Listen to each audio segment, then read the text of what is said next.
Alhamdulillahirabbil alamin. Wassalatu wassalamu ala asyrafil anbiya'i wal mursalin wa ala alihi wa sahbihi ajma'in.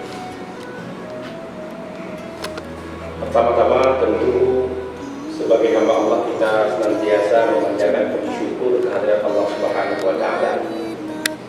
Kita telah diberi kesempatan, diberi kemampuan untuk menyelesaikan ibadah puasa di bulan Ramadan 1 bulan penuh.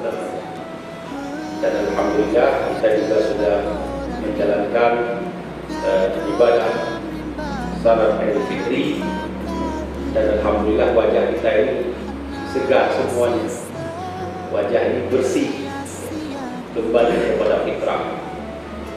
Kemudian, jadi itu yang pertama saya ingin sampaikan.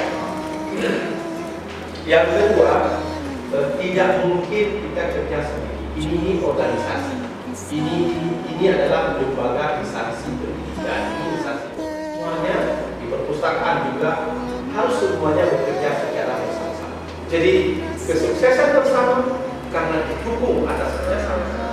Kegagalan bersama karena tidak didukung oleh kebersamaan dan partisipasi bersama.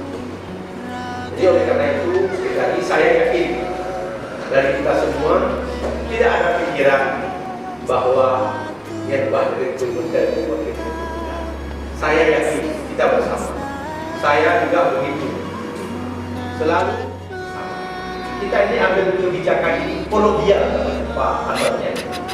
Kepemimpinan kita itu walaupun tidak secara seperti Dewan Perwakilan Rakyat.